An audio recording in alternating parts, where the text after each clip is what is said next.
Basta kay Sir Rojan, ibang klase. Let's go!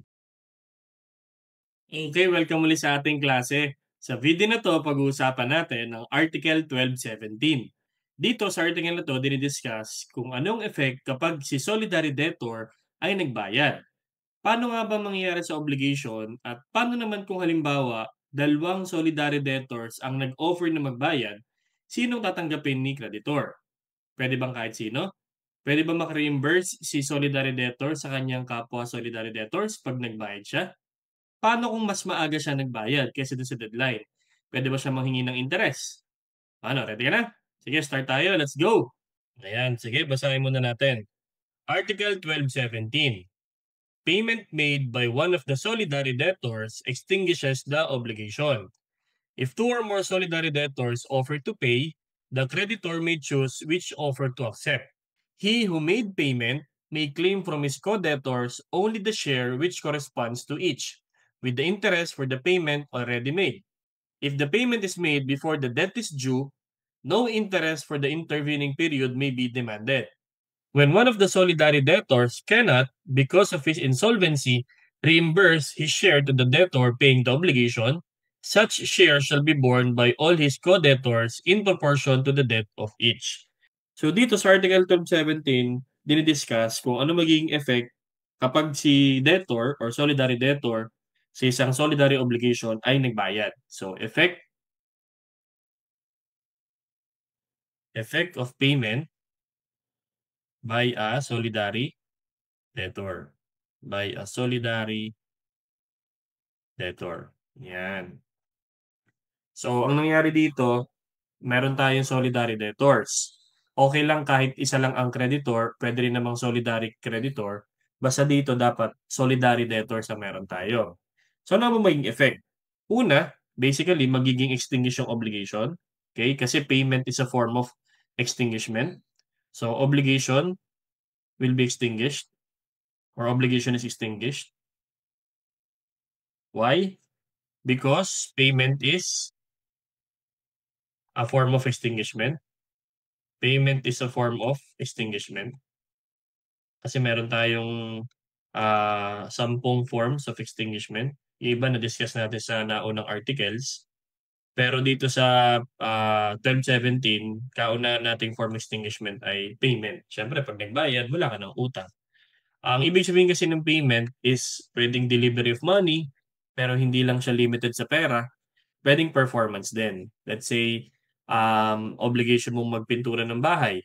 So, yun yung obligation mo, magpintura ka ng bahay. Pag nagpintura ka ng bahay, performance yun, so extinguish na rin ang obligation. So, ang payment can be delivery of money or it can also be in the form of performance. Yan. Kasi kaya nga tayo mayroong obligation to do, okay, to give to do or not to do. Okay? Yan.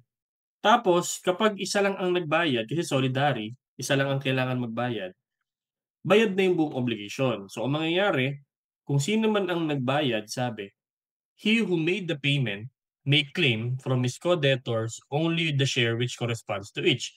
Ang tawag natin doon, reimbursement. So, kaya naman, kapag nagbayad ang isang solidary debtor, number one, obligation is extinguished. Pangalawa, yung paying debtor is entitled sa reimbursement. The paying debtor is entitled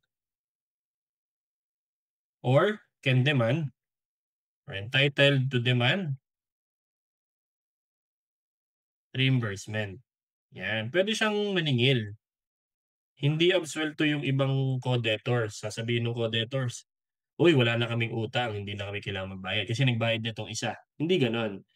Basically, binayad niya yung utang ng iba kasi solidary sila. Kaya naman entitled siyang pwedeng mag-reimburse. Otherwise, unjust enrichment, no? Makikinabang yung mga natitirang co-debtors na hindi nagbayad sa ginawang pagbabayad ng isa. So, makikinabang sila unjustly, no? Yan. From his co-debtors. Yan. So, again, kung sino mang solidary debtor ang nagbayad, pwede siyang mag-claim from his co-debtors yung share lang na corresponds to each. Hindi pwedeng yung lahat ng binayad niya. Let's say ang binayad nung solidarity debtor ay 9,000 kasi tatlo sila, to take 3,000.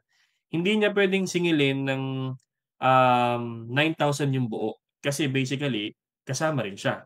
So 6,000 na lang makukuha niya, tig 3,000 yung dalawang, co-debtors. Hindi puwedeng 9 kasi parang nangyari hindi siya kasama sa nagbayad, okey? So yun yung tinatawag na only the share which corresponds to each, okey?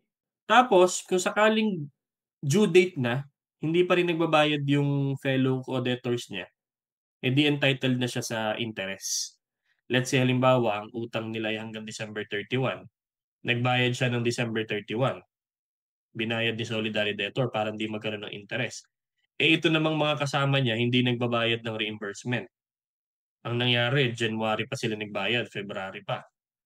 Puwede siyang mag-demand ng interest kasi, kung hindi niya ginawa yun, magkaka-interest sila. So therefore, parang ang nangyari, kasama siya na ngayon yung pagbabayaran ng interest dahil dapat makuha niya yung share niya, okey, dun sa kaniyang ginawa or yung reimbursement dapat niya, ano.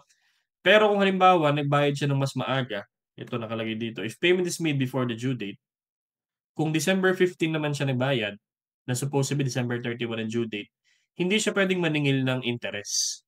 Kasi wala pa namang ano, eh, hindi pa naman delay, eh. Okay. So, 'pag after due date, hindi pa rin nagbabayad yung mga co-debtors, entitled siya sa interest. Kung before due date nagbayad siya, hindi siya puwedeng maningil ng interest. Maniningil lang siya ng interest kapag lampasan ng due date, hindi pa siya nakaka-reimburse. Okay. Ayan. And number 3, okay, kung sino man ang creditor na nakakolekta, the collecting creditor, kung more than 1 sila, the collecting creditor must give the share, okay, of his co-creditors, 'yan. So, ang sinasabi dito, kung mas marami sa isa ang creditors, kailangan ibigay niya yung nakolekta niya dun sa mga kapwa naman niyang creditors. Kung tatlo sila, 9,000 na na-collect niya, ibigay niya yung tig 3,000 dun sa dalawa. Otherwise, nakinabang rin siya sa binayad ng isang solidarity debtor na dapat ay tatlo silang makikinabang, okey? Ayan. Paano naman sir 'pag halimbawa, kung dalawang debtor ang gustong magbayad, okay? If two solidary debtors offer to pay, 'yan. Sinong dapat tanggapin or kanino dapat tanggapin yung bayad? Again, 'pag may dalawang solidary debtor na gustong magbayad, sinong tatanggapin ni creditor? O kung sinong gusto niya, okay? Creditor may choose, 'yan sinasabi dun sa first and second sentence natin. Which offer to accept, 'yan. So, puwede siyang mamili, nakalagay diyan, the creditor may choose which offer to accept. O let's say, dalawang debtor, solidary, parehas, okay, gustong magbayad, nag-o-offer. Si creditor ngayon ang mamimili kung kaninong bayad ang gusto niyang tanggapin, okay. So, yun yung ibig sabihin dun. Sige, bigyan natin ng example, baka sakaling mas malinaw. Um, let's say si A, B, and C, okay, may utang na 9,000 kay X, Y, and Z.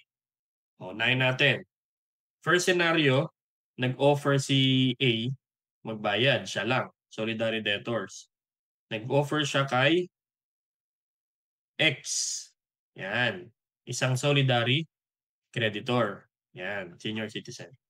'Pag gano'n, nagbayad si A ng 9,000 buo kay X kasi solidary. Number 1, extinguish na yung obligation, wala ng utang si B at C. Okay. Pangalawa, dahil nagbayad si A, kailangan singilin ni A si B at si C. Tig magkano? Tig 3,000. Yan, yun yung number 2 natin. The paying debtor is entitled to demand reimbursement from his co-debtors. Only do sa share nila. Hindi pwedeng 9,000 buo kasi kailangan ibawas niya yung share nung kanyang portion obligation. So, tig 3,000 sila. Okay? Pangatlo, yung 9,000 ibabalik naman or ibibigay naman ni X kay Y and Z. So, tig 3,000 sila. Okay? Yung 3,000 kanya yun. Okay?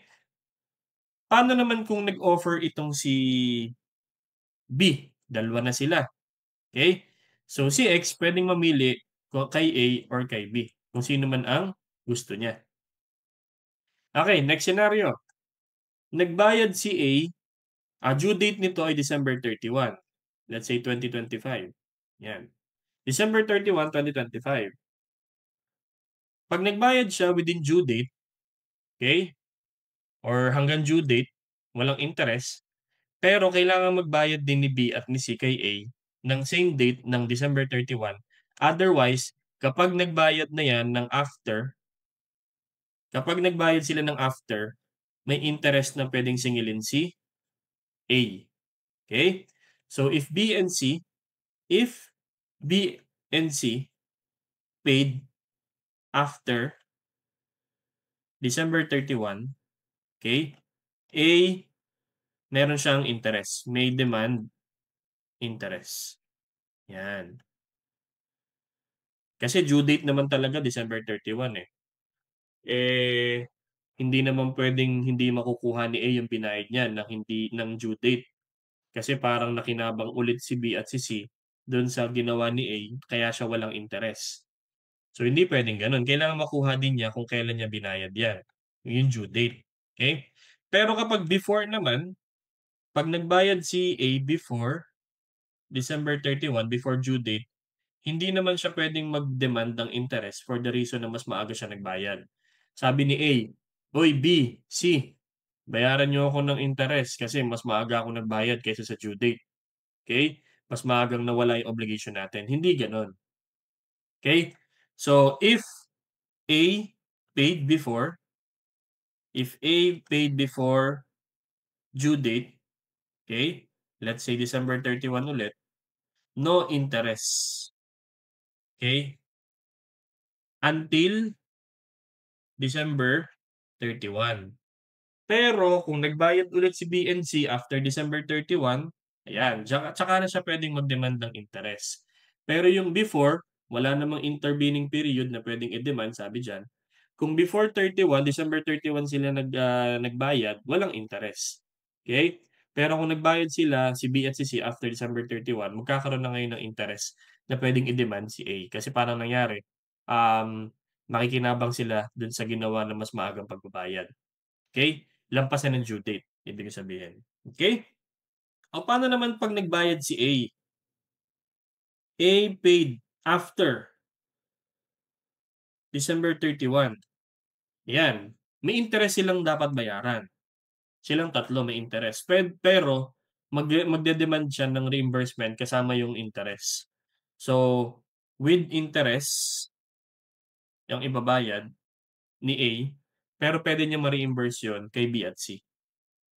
Yung share lang, yung share lang nila, hindi yung buong interest kasi kasama si A dun sa mga delay. Okay? Ayan. So, ulitin natin.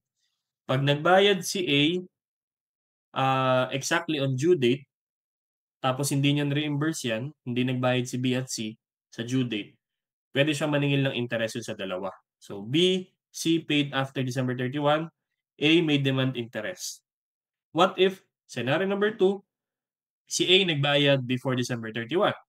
Pwede mo siya maningil ng interest simula, let's say, December 15 hanggang December 31. Wala. Pwera na lang kung nagbayad si B at C after December 31. Okay? And then, kung sakaling namang nagbayad, scenario number 3, nagbayad si A ng after December 31, ayun, may interest na yon.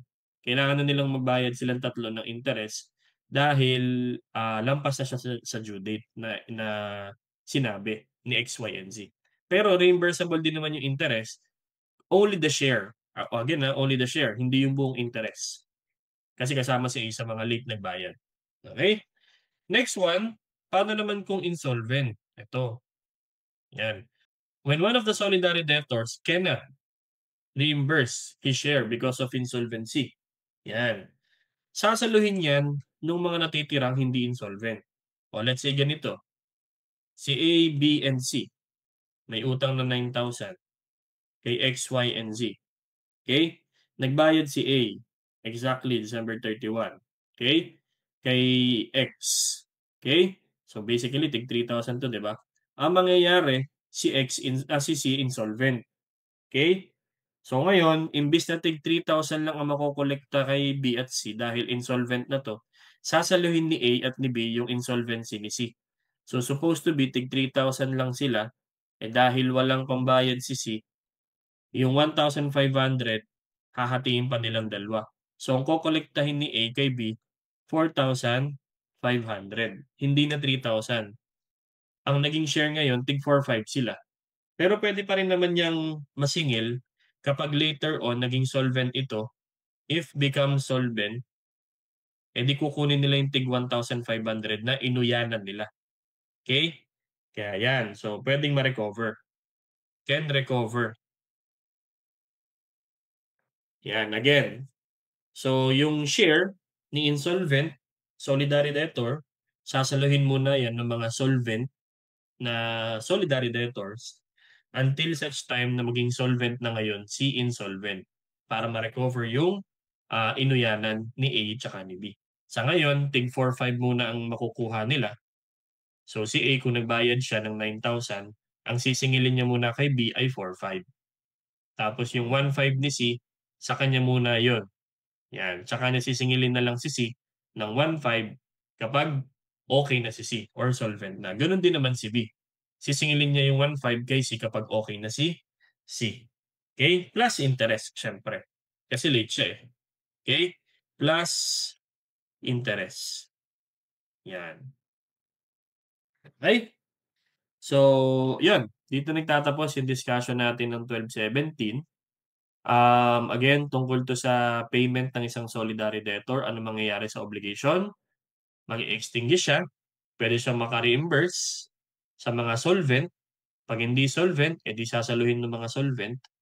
Tapos yung nakakolektang creditor kailangan niyang ibigay ang share sa mga kapwa niya co-creditor, okey? So, I hope meron akong nabigay sa inyong bagong learning na magagamit ninyo sa inyong mga klase at, kung medyo nalito ka or nabilisan ka, ulitin mo lang lecture natin, I'm sure makukuha mo rin 'yan. So, lagi kong sinasabi sa inyo, mag-ingat kayo palagi, mag-aral mabuti at laging tatandaan, ibang klase ka. Ba-bye.